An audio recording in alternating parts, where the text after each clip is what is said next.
How to sell DVDs, CDs and games online and make money. Reckon you've got the world's largest barely used DVD collection? Perhaps it's time you started selling your old CDs, DVDs and games for cash. How to sell your old stuff online.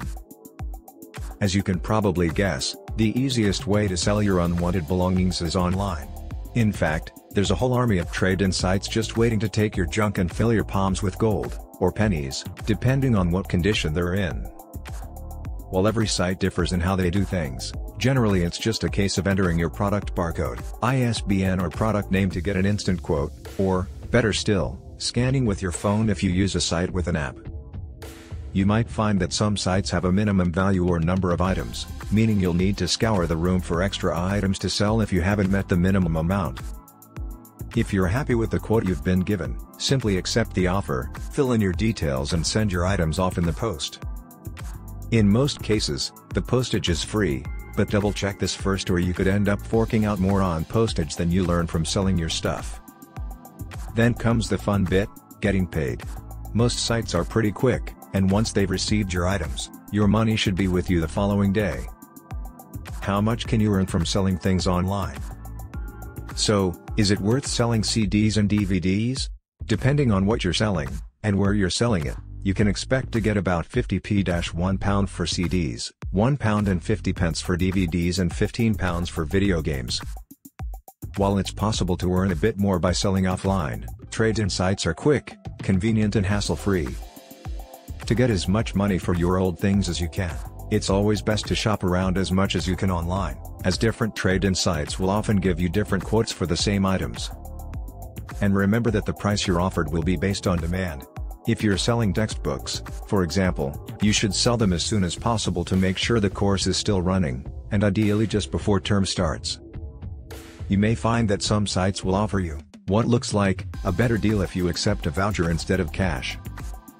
But, before accepting this, it's worth thinking about whether you want your spending to be limited to whichever shop the voucher is for.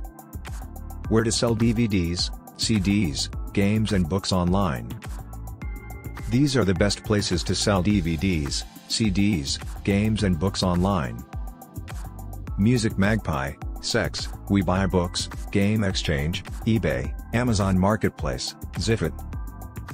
Where to sell your old things offline.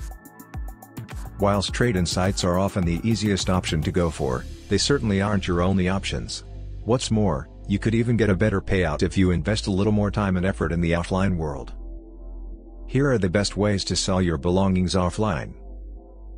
Car boot sales. Often massively underrated and underused as a way of making money on items, car boot sales are also a hell of a lot of fun.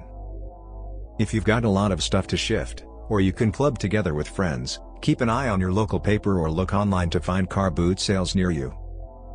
You'll have to pay around a $5 for a pitch, but you'll get instant cash in your hand and the benefit of impulse buys, along with the opportunity to haggle. Advertisement boards. Often free to use, you can get a lot of guaranteed views by posting about your things for sale on advertisement boards. Particularly if your prices are competitive and you can show your items are in good condition, photos always help, you're likely to get a fair bit of interest. Inserting O&O, or nearest offer, besides your selling price will encourage people to get in contact if they're put off by your price. Plus, it makes it sound like you know what you're talking about. The best places to scout for decent notice boards to post on are at your university, libraries, community centers and in shop windows, although some will ask you to pay for this. Second-hand shops. If you can't be bothered with all the hassle of manning a sales stall, and aren't keen on any of the sites mentioned above, there are loads of second-hand shops that will buy your media gold in bulk. If you have a large collection, particularly of books, a shop employee might even pop over to your house and give you a quote for the lot. However, this minimum effort method will be paid for through the quote they offer you, as unless you have some seriously in-demand goodies, you probably won't squeeze much out of them. This option is best kept for those who want a large number of things shifted ASAP, caring less about the price, so not likely to be the first option for cash-poor students. Buyback policies. Buyback policies are a totally valid option when it comes to academic books, but you will have to plan ahead with your purchases. Blackwell's, a university campus favorite, offers a scheme where you can receive up to 40% of the RRP on textbooks if you choose to bring them back. If you want the full 40%, this will need to go onto a Blackwell's gift card. This can be used on your next round of course texts, or if you'd prefer hard cash for your books, you'll get 33% of the RRP onto your credit or debit card.